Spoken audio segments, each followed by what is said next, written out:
cannot figure out why my video does not show up.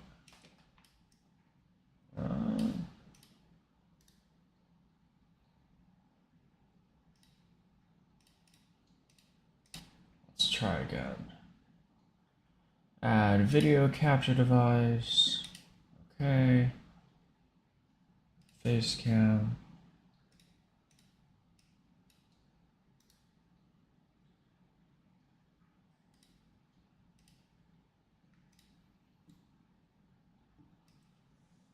Huh. Yeah. Give me 1 second, guys. I need to debug this. Let's see.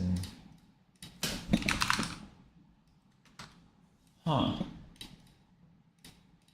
Yeah.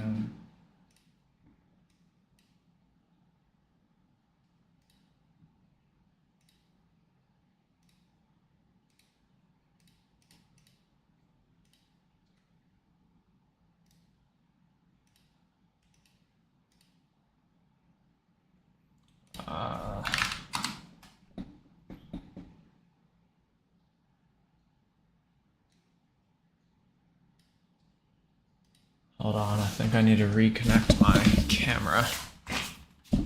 Oh, man. We love tech issues.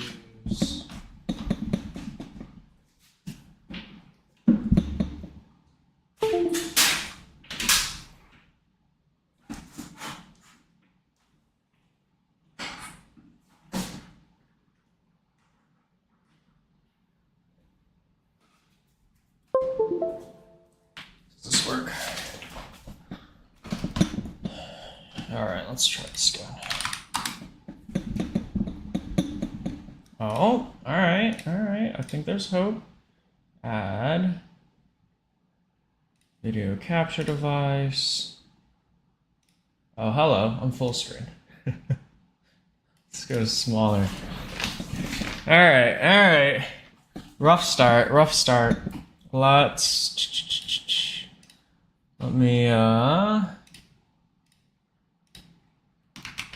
tweet this out.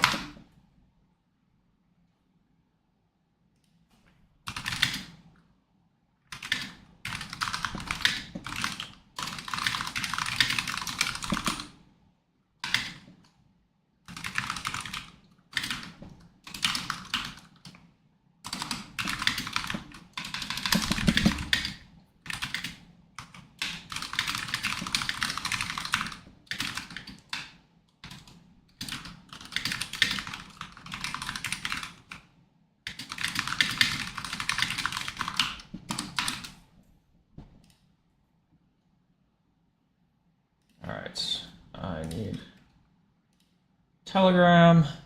Which page you're going to show up on? All right. For the next probably 30 minutes. All right. I think that's everything. Stream is working. Let me just check the audio. It is working. My keyboard is still very loud. I'll connect my wallet real quick.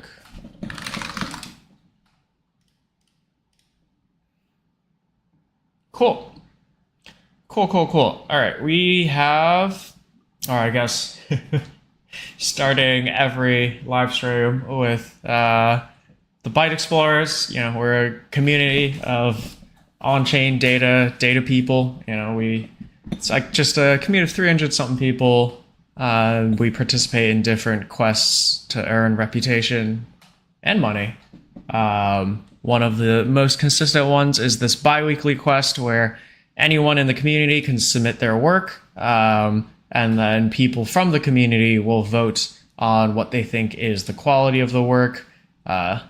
Technically, there's a 64-point voting rubric where you're scored on novelty, completeness, and transparency, which is essentially the clarity of your dashboard and how impactful it is, the depth of your dashboard or query, and also the depth of your methodology with like articles, highlights, explanations, videos, threads, etc., etc. These are multiplied, so 4 times 4 times 4 is how you get 64.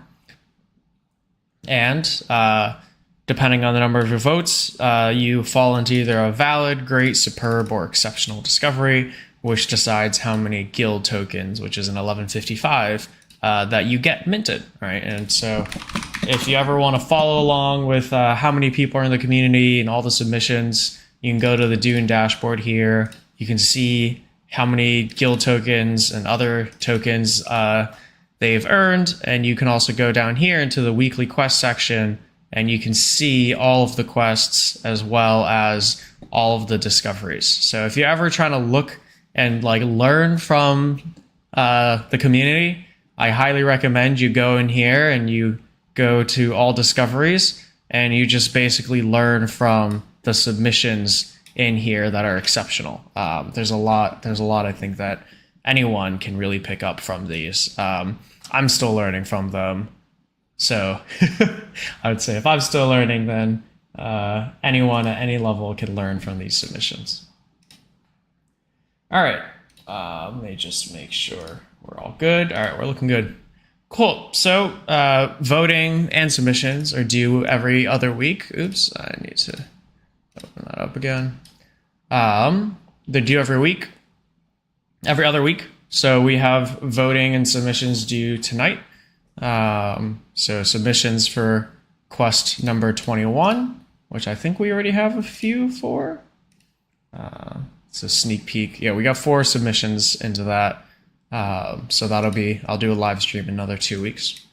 Cool. All right, let's go through these. And if you're wondering why the votes are so high right now, Marco V, one of our trailblazers, voted, but I've asked him to follow the rubric next time. All right, so we got Jackie working on zero knowledge proof verification costs. Okay. So for those who don't know, zero knowledge proofs, essentially, you can think of it as stuff like WorldCoin, where it's posting a proof of your identity. A lot of proofs, you can either post the proof or you can also verify the proof on chain, right? You can almost think of like, what are the good examples here? There's some like bridge data sometimes, or for like ZK VMs, where you can verify that the blocks or the data posted is correct. So that verification, and obviously the posting costs gas to store and to compute the validation of. So there are heavy compute costs involved. So I believe that Jackie has helped Nebra, which is a ZK proof aggregator, disclosure that I am invested in them. But I think they're working on, some pretty cool stuff here. I'm not going to go deep into ZK and what aggregation is, but let's take a look here at verification costs. Contribute. Yep. I see we've made a dashboard repo. Dashboard repos are just a way so that if someone wants to, add something to this dashboard, you can see the list of all of the queries here, and then you can just go and make a PR to improve or change any of the queries. Okay, let's see I'm working on some Solana work there. Let's see, identify project relevant metrics, date published July 19th. So there's a problem. The pre-compiles, yeah. Okay. Cool, so here we have, I'm guessing there's 2 ways to split this. You could split this by chain, and then you could split it by the basically the contract that's verifying or posting the proof. So Starknet is making up the largest percentage here. I would love to see these over a time series. Maybe that's later on. Yes, okay. So Starknet's basically always been one of the top number of transactions as well as cost. Starknet's actually not the highest in terms of number of transactions, which is interesting. So I'm actually if I take this query and then I fork it because I want to go into here and normalize to percentage. Tornado Cache was the largest prover or verifier by number of transactions. And then it went to zk-sync era, and then Linea, and then now scroll. It's very interesting. Love this. Set up for, oh, cute. Cool. Yeah, I think this is very interesting. By chain, I mean, I know that the queries here are not, yeah, I see a bunch of map views in here, and thankfully Jackie has gone and linked them. And a map view is just saving a query result so that you don't have to keep on calculating it. Okay, so we have zk-sync v2 validator time lock.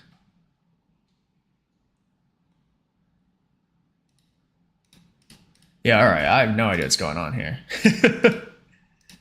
However, this is very interesting. I think ZK proofs are only going to grow. I think this is a great start. I'm sure at some point we'll go deeper into what projects are leading these costs, but I'll give it a star. I think that this is, in terms of novelty, I think I give it a 3. I think that, let's see, cost comparisons. Yeah, I think the questions, you know, I think it covers a good amount of insights. I would love to see deeper digging into like specific types of transactions or contracts that are leading some of these changes.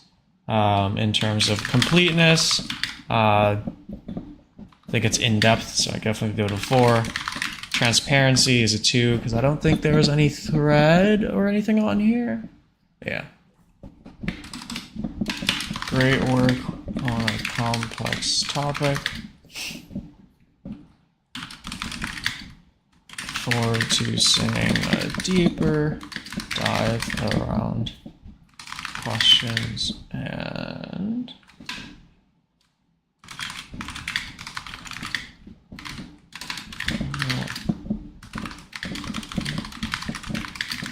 which contracts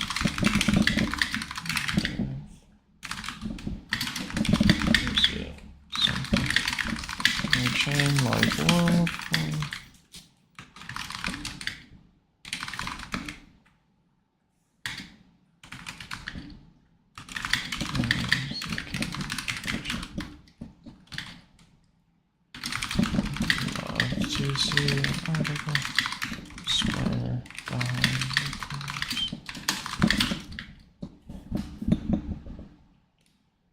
All right.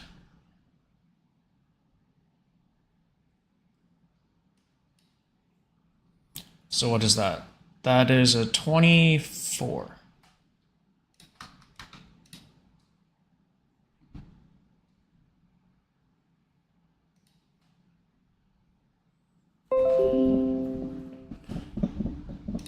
Next. Optimism, superchain analytics. Work in progress, analyzing performance metrics across superchain networks. So let me just leave this. A dashboard for analyzing performance metrics across OP superchain networks, including base, optimism, blast, mode, mantle, user growth, transaction cost. Okay, all right. Let's see what do we got. I like this TBD superchain eco. Oh, cute.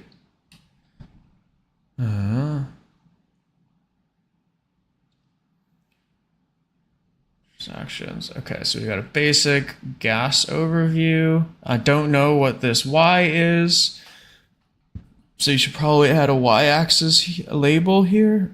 I'm guessing this is total gas spent, which is why base is going up. Is this average gas? Is this sum of gas? It's not super clear to me. Number of new addresses a month. Okay. Total unique users. I would try to stick to consistent naming. If you're saying addresses here, should say addresses here. Daily ETH volume. What do we mean by ETH volume here? Just ETH transfers? Yeah, okay. ETH transfer volume. I think that's something important to make clear. And hold on, I see I'm getting a notification that someone left a chat message. It was always insightful. Thank you, GM. GM friends. We'll leave the chat over here. Yeah, I would say transfer volume, because again, volume, people might think of like NFT volume or DEX volume. Active addresses, again, let's add access. Market cap. Superchain and OP stock market cap. I think you could explain the methodology here more. Dataset. Oh, okay, so this is something you okay. I know it's an upload because it has a dataset prefix. Source CoinGecko. Yeah, I don't know if that's the market cap of all of the chains, if it's, just OP token.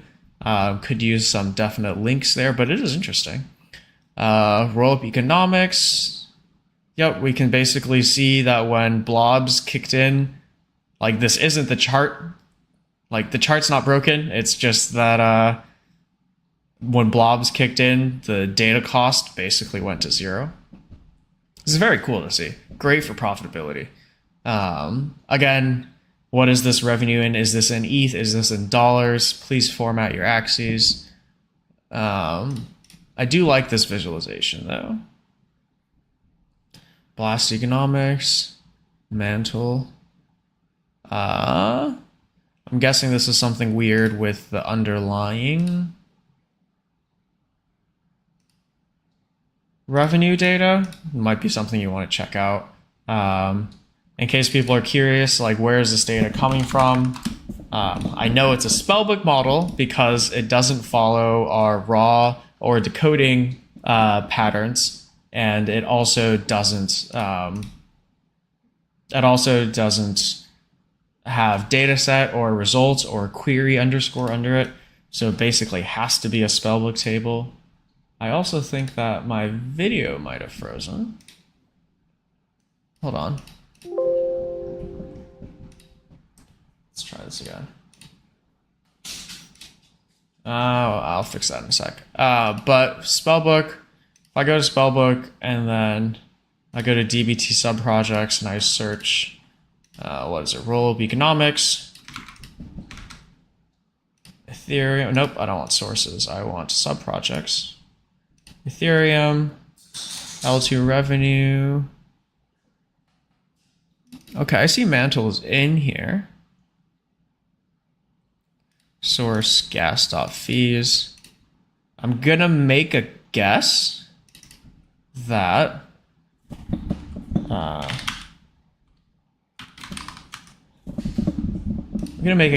mantle is not in here. Yes. So I'm able to kind of check here, like, oh, why is revenue on mantle 0? It's because it's included in roll-up economics. Here, let me just duplicate this. It's included in here in terms of L2 revenue, but it's not included in gas fees here. So this is a pretty simple error. So I'm just going to open a GitHub issue. Mantle included in L2 revenue, but not in gas fees. Let's examine the dashboard and notice mantle revenues are 0. Dug deeper and found that mantle is included in L2 revenue table.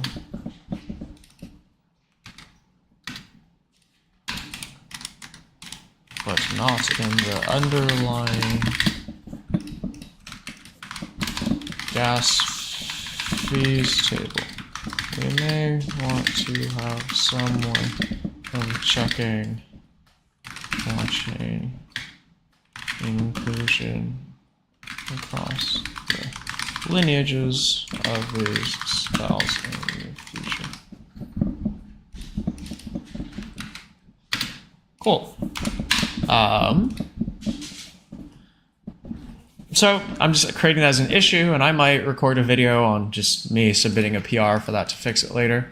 But it is good for you as the dashboard creator to be able to spot, hey, this is zeros here. Why is it zero? Go into the spellbook files and try and figure it out. Don't just wait for someone to fix it. And that's it there. And so this data comes from doing this market economics comes from CoinGecko. Some of this other stuff could be clear. Gas per transaction. Okay. Oh, I'm opening the wrong tab again.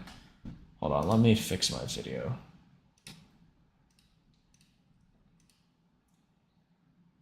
All right. You gonna work for me this time? I'm full screen again. No. All right.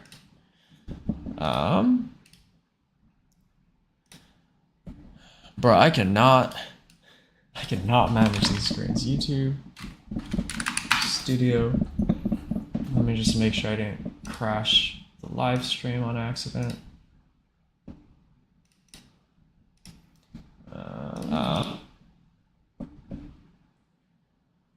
Great. All right. Everything's working.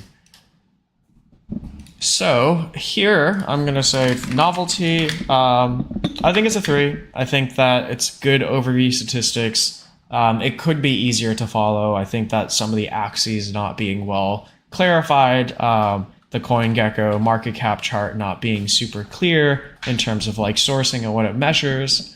I think that could all be improved. Completeness. I'd give it a 4. I think it's would I give it a 4 actually? Let's see. I know that this is easy to query. This is pretty easy to query. It doesn't really go into like what are the drivers of revenue or cost. Like I've seen this chart a few times before. I think you could go deeper into like which contracts are driving the most revenue or something like that.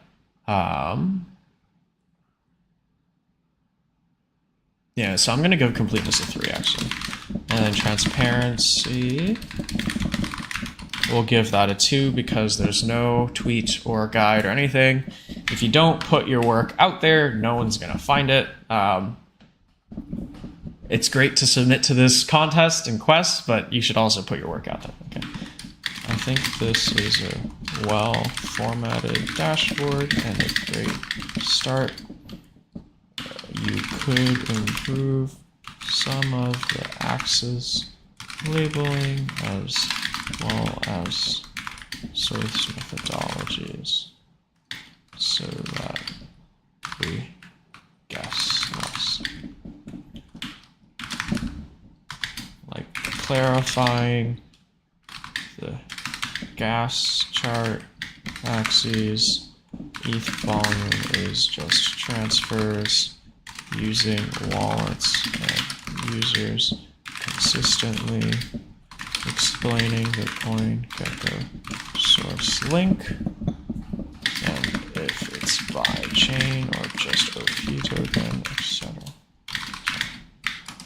I also made an example of issue that covers why mantle revenues are 0. It would be great to see you take the initiative to make this report in the future. All right.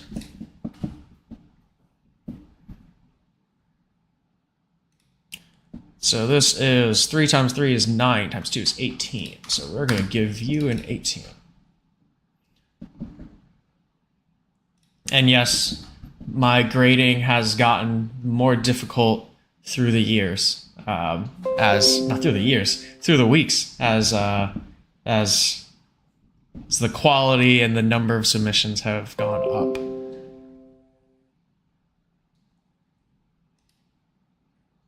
Let's see. think my computer keeps stopping my video. Very odd.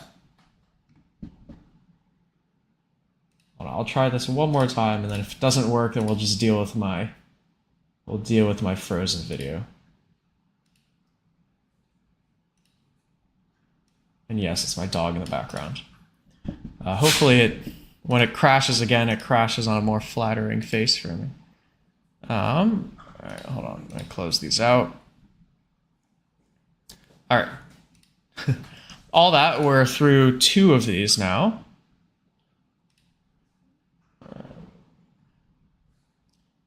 L2s. Oh, I love a good Sankey diagram. Layer 2 value locked in escrow contracts on Ethereum.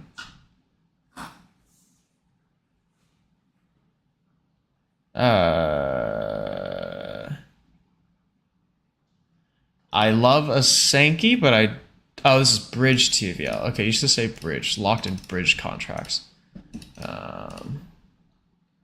So this would be how much TVL is locked on the ETH bridge to Arbitrum. I think instead of bridge TVL, it's just a bridge. I guess bridge volume doesn't make sense either, but I don't know if a Sankey is the easiest way to show this. Base. Oh, I read this as ETH as an ETH mainnet. Okay, that's an issue on my end. So this is how much of each of these has... I don't like that when you highlight it, it doesn't... Oh, it does, okay. Interesting, okay. So this is how much of each asset has been bridged to a specific chain. Okay. I think it's interesting. I think when you only have 5 sources, I don't think a Sankey diagram is the best way to show it. I think you could just show this in a table and it's fine, or a few different tables, and that's fine. Just because this is a little hard to read. However, I appreciate the effort on it. Do you link to the query somewhere?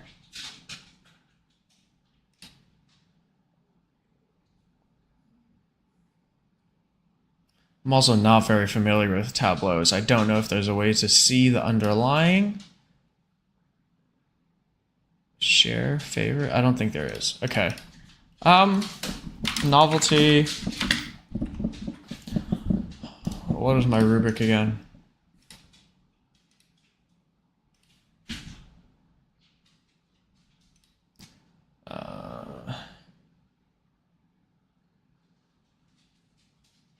I think it's a 1, just because I think the bridge volumes are fairly simple. Completeness. I'll give you probably, I think also a 1, and well, it's not simple per se, so, but I can't see the query, so I'll give you a 2. Transparency.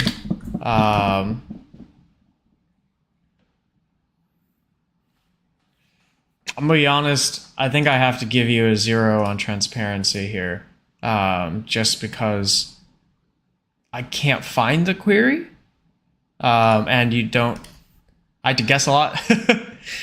So next time, I know this is a bit mean, I should probably make 1 vote if closed source, but please include the query link next time in the submission so I can dig deeper. Unfortunately, I have to give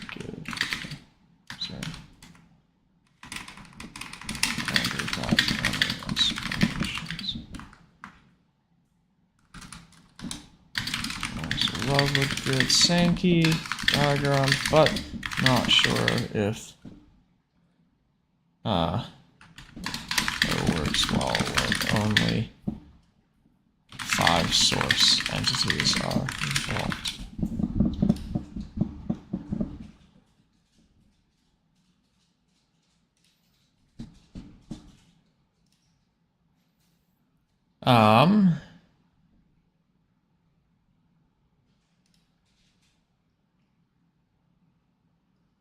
Let's see.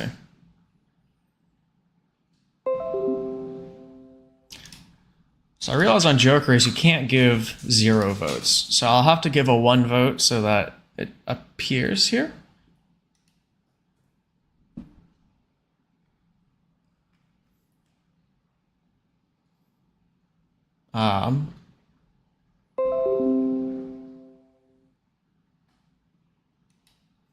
But I'll edit the methodology there to make that simpler in the future. Okay. Let me just check. I wish I could do this stuff. We'll keep trying. Jermaine, you'll get it. Don't worry. There may be a download button, but it wouldn't show you the query. How often do people push to other visualization softwares? I think it's pretty often to see crypto data visuals done in Hex, which is basically Jupyter notebooks. Python is probably the most popular place that this stuff gets visualized. Like using matplotlib and Seaborn.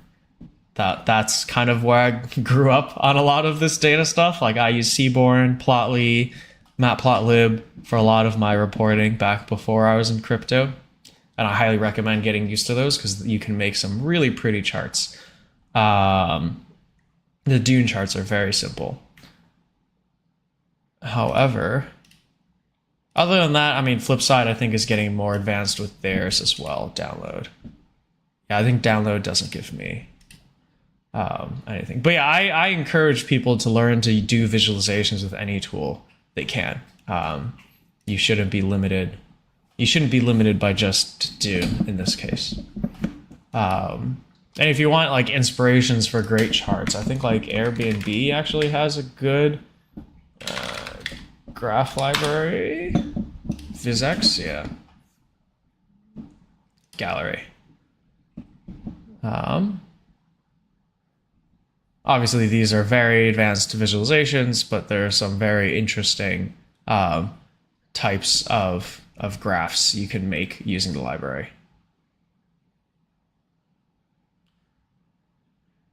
I see Jermaine says, I did 1 Joker's entry in the early days.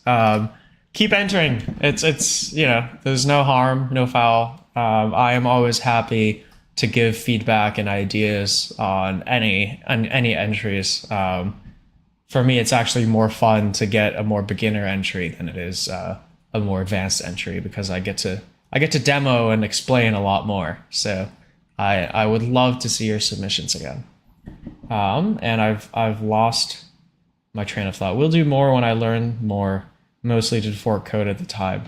Dude, forking code is the only way all of us get started on our queries. I still fork. Like, the number of times... Or actually, I have some Dune internal stats on this. I think even for top wizards, like, if you take the forked query versus completely new created query ratio, it's like 40% of the queries are forked, even by, like, top wizards. Like, I think even for me, I'm like 30 to 40% it's forked. So there is no shame at all in forking. I highly suggest it. Can you drop the link for the visuals? Yeah, I'll put it in here. Seaborn is one of my favorites. Seaborn's probably a lot easier to work with. I use Seaborn a lot. Yeah, if you got familiar with Seaborn, you'd basically know like a lot of the visualization techniques you want. I think VizX here is like kind of more of a fancy front end way of showing it. All right, let's keep schmoving. Hive Mapper by Insights VC. So Hive Mapper, I know, well, I know this one because I helped a bit here. Hive Mapper is a DPIN project on Solana. And basically it's the one where you buy a camera, I think dash cam? Is that what it's called? Dash cam. And essentially, I think it's like what, 200-300? How much does it cost now? Pre-order now? Oh, 500. And essentially you put it onto your car and you mount it. And it records images and sends it to their servers for analysis and for mapping. You can kind of think of it as like the future of like the Google Street Images, as well as like a bunch of AI training for autonomous cars and whatnot. And I think you can earn tokens for providing data in different ways. And so Insights VC has done a great dashboard on the honey tokens that you get from HiveMapper. HiveMapper. I see, created by Insights VC and Alexis. Don't know this person. Who are you? Not odious. Ooh, all right. Let's just see you join the Bytexplorers. So I got, all right, honey price. Let's see, do we explain? HiveMapper overview. All right, this is a great explanation of. Nice. Did you link that here? Oh, I wouldn't have found that if you didn't. Wait, no, you did link it. All right, map improvement proposals. This is a discussion of the different personas and their participation. Wow. Creating dashboards and then using them in governance, that is top tier work. I absolutely love to see this. I already know this is going to be a full score. Honey price, yep. Total contributors, total mapping rewards, total honey burned. Okay. I think one of my first questions from here is, why is honey being burned? I hope that gets answered. Showing reward distribution, recipients, okay. Map coverage, AI training, real-time alerts, QI, consumption of data, foundation, I guess this is like bonuses for different areas, bursts, bonuses on top of existing areas, I guess, or urgent areas. So by type, so map coverage is pretty consistent. Bounty doesn't look like they do that many of them. Bounty was what? Bounty was not burst. Bounty is for AI. Where's burst? Oh, wow, burst doesn't use much. Phantom, or not Phantom, whoa. The foundation is also not used that much. Buzz. Okay. Interesting. Oh, these are recipients, not rewards. That makes more sense. I should read more. So let's see. This makes more sense. It's fairly constant. I think burst was used a lot in the early days, right? And then a lot less after. I wonder why. I think that would be interesting to dive into as a research question. Rewards leaderboard, weekly performance highlights, income reporting tool. Oh, and this is so you can get your rewards easily for tax purposes. Love it. Absolutely love it. All right. So obviously still things that can be improved. But this is a perfect example of an exceptional dashboard. It clearly answers a bunch of different research questions. It's easy for me to follow. It's in depth on all of their kind of reward systems, income metrics, all of that. Didn't cover burns, which I'm curious about. Completeness and transparency. I saw 2 different articles. That's a 4 for me. Amazing all around work. Would loves to see some threads on some of the trends here that you didn't go into. For example, why is honey burned when? Why were burst rewards popular in the past or in the start of the protocol, but then tapered, oh no, tapered off.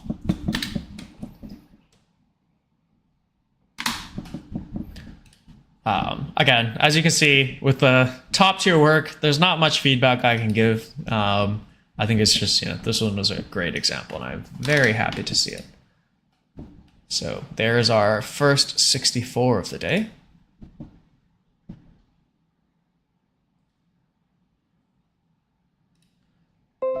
All right, validating JSON data. The purpose of this article is to illustrate a process for creating and validating JSON schemas. Right, so I know Paul did an article on ETL flow in crypto data before. I love to see more crypto engineering or data engineering data guides.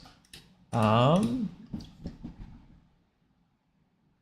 realize my video has frozen again, but the pose is okay, so I'm not gonna try to fix it this time. Validating JSON data using JSON schema. We'll use CoinGecko's data, both simple and nested. Why JSON data? Yes, yes, yes. A lot of APIs use JSON. Yep. It's great background. Deserializing, validating external JSON data.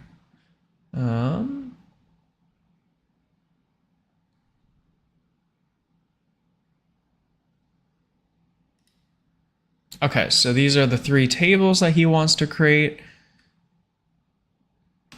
And yeah, you can normally see this means that like this is a connection between tables based on some unique primary key, which just means it's a unique key in the set that makes it easy to join and index on. So you have a list of coins, and you can tie that list of coins to their data IDs or their market. And if you wanted to join these 2 tables, technically you could join on ID because they share the same source primary key table. Oh, these are the API endpoints. This is the raw data from CoinMarketCap. Completely validates income data. Yep, I use this site a lot for ABIs mainly. JSON prettifier.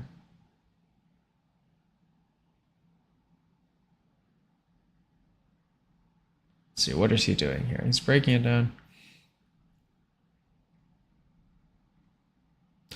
As you can see, data types you need to fill elegant minimum 0. Yep.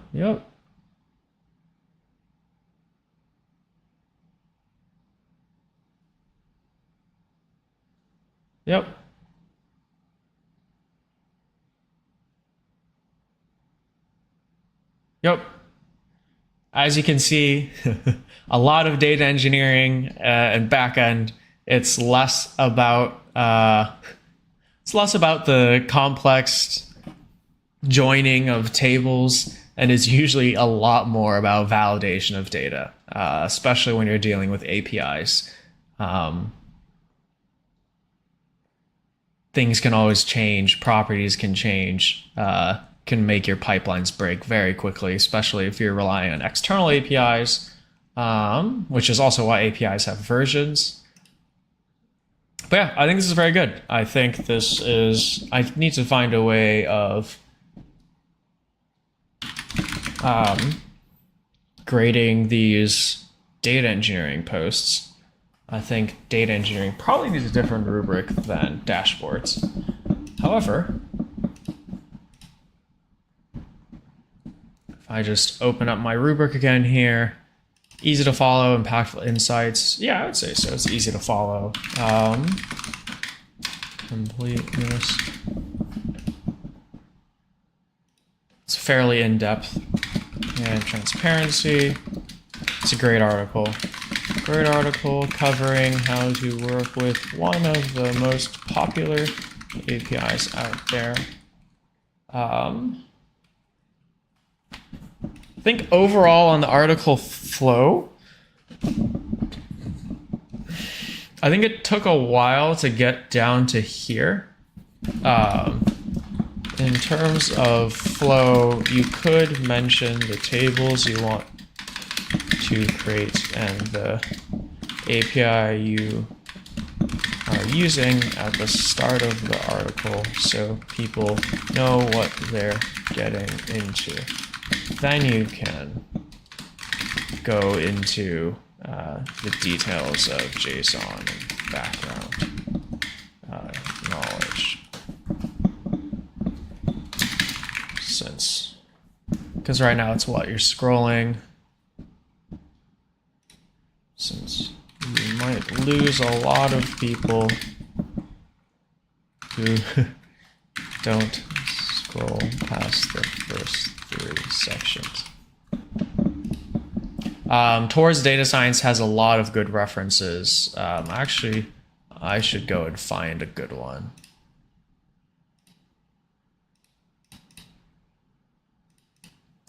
Hold on, I need to refresh this because JokeRace doesn't let you X out of things.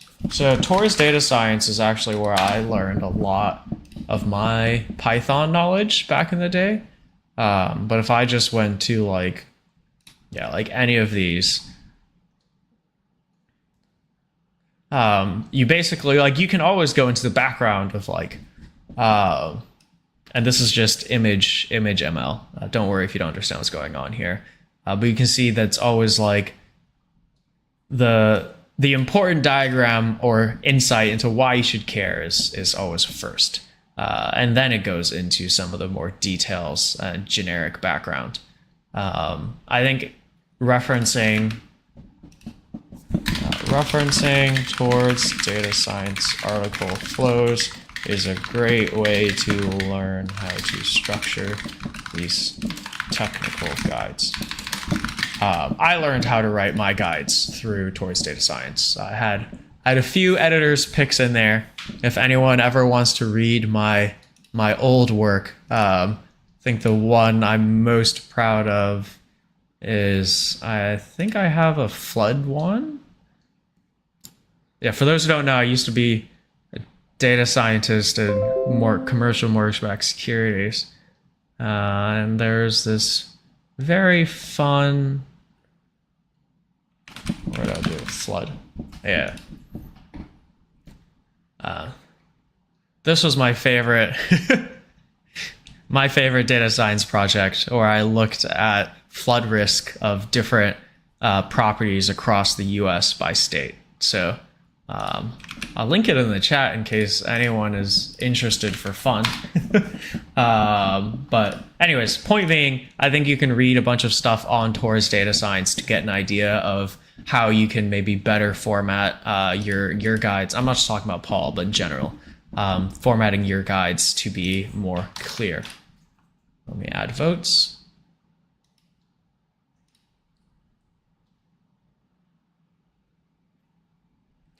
Success. Great. All right. Blast chain metrics. I should a quick description on Twitter, but I intended to write a longer explainer so I create more. Shout out to Jay Hackworth. We love Jay. Oh no. I think you might have changed. Your the URL at some point, right? Blast Dex analysis. Yeah, so problem is when you change the URL, it breaks. If you go to someone's dashboard and the URL is broken, just go to their profile. You could probably find it there. Transactions. Yes. Total transactions, active addresses, transaction fee. Again, I don't know what this unit is. Is it ETH? Is it the gas? Is it Gwei? TVL, I'm guessing this is USD. Top protocols on TVL, you're getting this data from DeFi Llama, I'm guessing.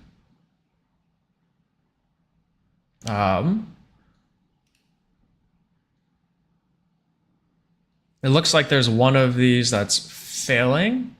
It's working here, so I'm guessing that it just happened to break on the last run. Yes, all right, it's working now. And yeah, you can call APIs through Dune queries. Let me just rerun this as well. I'm guessing this is also from DeFi Llama. User metrics, new and returning users, yep, financials, revenues, profits. I think you don't want to stack like this. I think that, who was the other person we saw? This guy? This was a good example of showing profits in a line instead. Yeah, like showing like this makes sense. I think if you stack it, then it looks like revenues are higher than they actually are. Oh, this is cumulative. But yeah, same comment here. Weekly profit. Yeah, it's interesting. I think you could format things, add a $ in to formatting. If you don't know how to add a $ in, you just go down to like any of these and you do like 0.0a. And then now for revenue USD, it looks all pretty like this. All right, novelty. Let's see. Do I think that this answers any specific questions? Transactions, top protocols, metrics. Again, I think it's a great overview dashboard. I think overview dashboards are a great way to learn. I think that Jackie has created a great template dashboard that I think everyone can refer to. So I'm gonna give you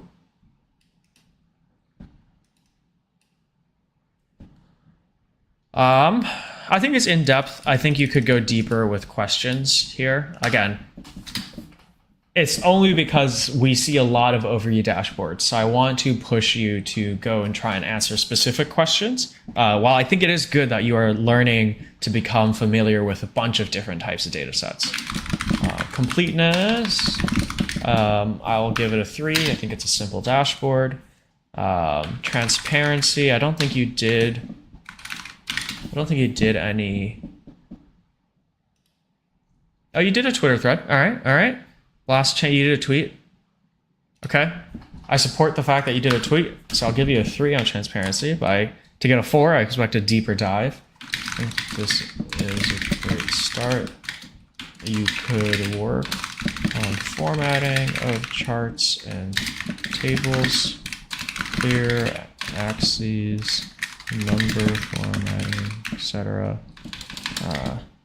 Don't use stacked chart for profit, revenue, etc. Can also reference Jackie's template overview dashboard to learn more ways of analyzing a chain. Ultimately, love that you're getting familiar with more tables. Try and scope to some specific kind of question to answer next time.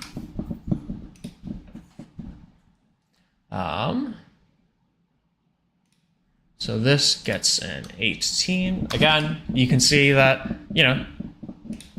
just by tweeting your workout, you do get a pretty big boost to your score. I heavily suggest you put your workout there, because otherwise no one is going to find it. Avalanche Community Airdrop. Yes, okay.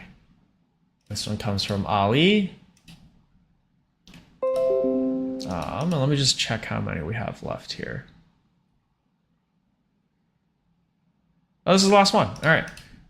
Give me 1 second, y'all. My AC is on too high. I need to turn it off.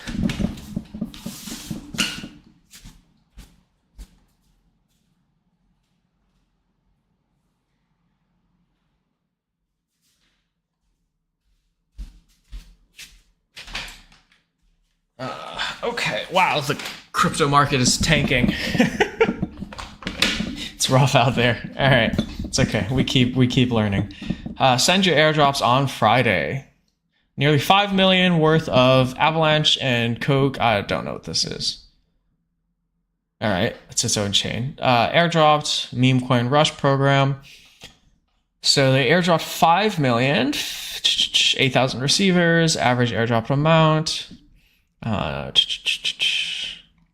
Cool. All right, it's a simple thread. So transparency, I'll just write it down now. Transparency is going to be a 3.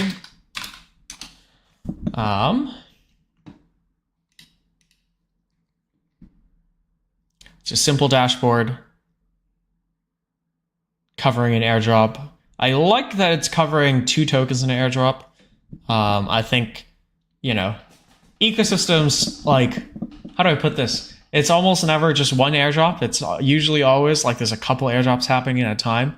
I think it's always fascinating to compare and include like multiple airdrops at a time when you're analyzing things. So novelty, again, I think it's a 3. I think it's simple, but it's easy to follow. I think completeness is also a 3. I think it's, you know, it's a simple dashboard. Do I think it's answering a specific research question?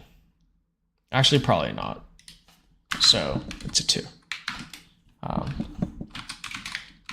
Multi-token airdrop dashboard. Thanks for submitting those colors. Nice.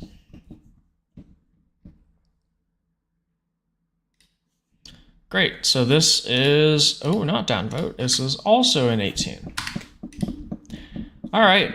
Well, those are our 7 submissions, 7 great submissions for the week.